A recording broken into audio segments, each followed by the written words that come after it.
Hello and welcome back. Today we are making the last quilt block of our Cuddle Up Sampler sew along. It is this stocking block down here in the corner, and then after we complete that block, the next tutorial I'll be sharing is the quilt top assembly tutorial, which comes out in 2 weeks. So we are nearing the end of this sew along.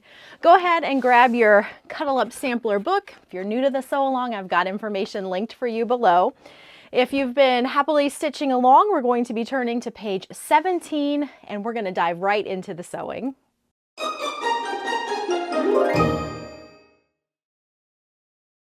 We're going to begin by sewing together the pieces we need to create the top of the stocking. First, in step 1, we're going to grab 2 O-squares and mark a diagonal line across the back of them. I have already completed that step.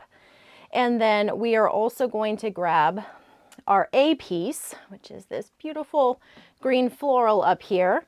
And then we are going to need P right here, and then Q, which is one of these. To begin, we are going to be adding stitch and flip corners to the lower bottom corners of your piece A, which you see happening right here in step number 1. They're going to go oriented like this. Always pay attention to the direction of those diagonals when you're doing stitch and flip units. We're going to sew on the marked diagonal, press out, make sure everything is nice and tidy around our perimeter edges of both sides, and then trim out those bottom 2 layers. After we've completed the stitch and flip that you see here in step number 1, we are then going to sew P and Q to either side of this completed unit. And that is going to give us our completed stocking top. This is the completed stocking top. Now, beginning on page 18 in step 3, we are going to be creating a number of Sawtooth star blocks. And to do so, we will be making quite a few flying geese. Let's begin with the flying geese we need here in step 3. Grab a D rectangle and 2 B squares. You're going to mark a diagonal line across the back of both of your B squares, which I have already done. To create your flying geese, you're going to do stitch and flip corners on both sides of the D rectangle. You'll place your B square, sew on the marked diagonal line, and just as we did for these stitch and flip corners, we're going to press away from the center, make sure that our perimeter edges are all tidy, and then trim out those bottom 2 layers.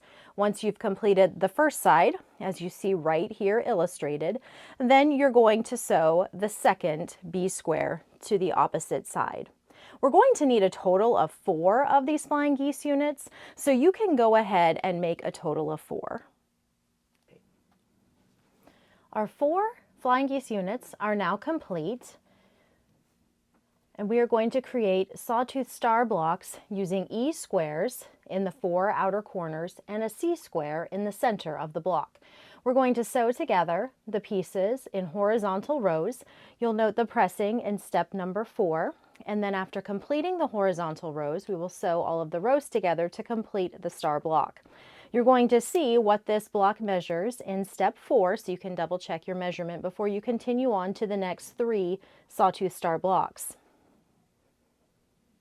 After completing the first Sawtooth star block, you are then ready to complete the remaining 3 Sawtooth star blocks that we need for this block. You're going to follow the construction that we just did in steps 3 and 4 to create this star block. You're going to be making a black star block, a green star block, and a red star block using the pieces illustrated right here on page 18. For the black star block, you're using J and I pieces. For the green, L and K pieces, and for the red, N and M pieces.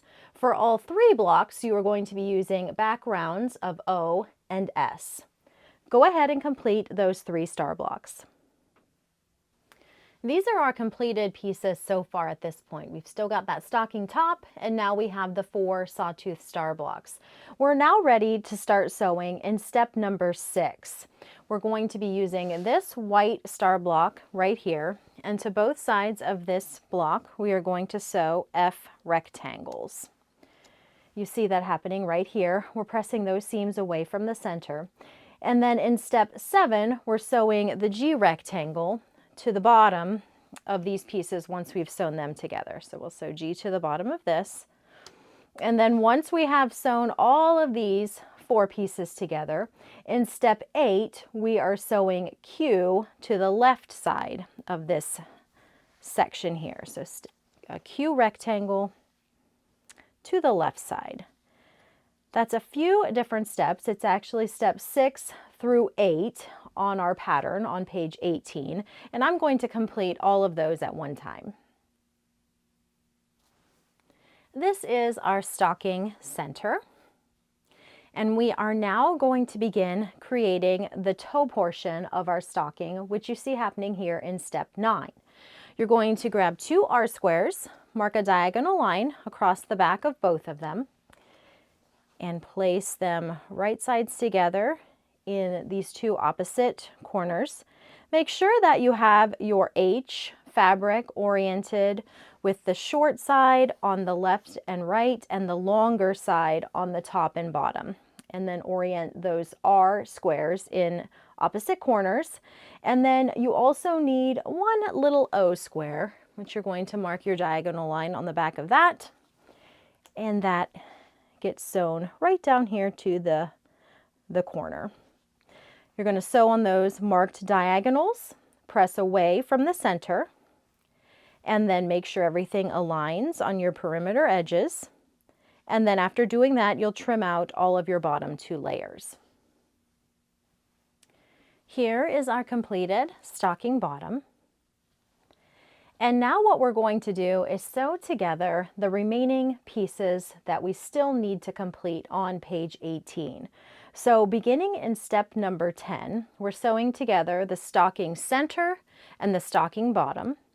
And then as we move to step 11, we're sewing T to the side of our green star. In step 12, we're going to then sew U to the top of this sewn unit and W to the bottom of this sewn unit. And then the final piece that we are sewing is 13, which tells us to sew V to the center of the black star and the red star. These are the 3 pieces that we just constructed. You can now turn to page 19 in your Cuddle Up Sampler book, and we are going to sew together these 4 sections to complete our stocking block. You'll begin by sewing the lower 3 pieces together. Once you've sewn these together, you will complete the block by sewing the stocking top at the top. We now have a completed stocking block. Here it is from the back. And it's the last one that we need to do for this sampler. Our next tutorial will be constructing the quilt top, sewing that sashing and getting those blocks sewn together. If you have any questions about the stocking block tutorial, please let me know. Thanks so much for stopping by. I will catch you again next time.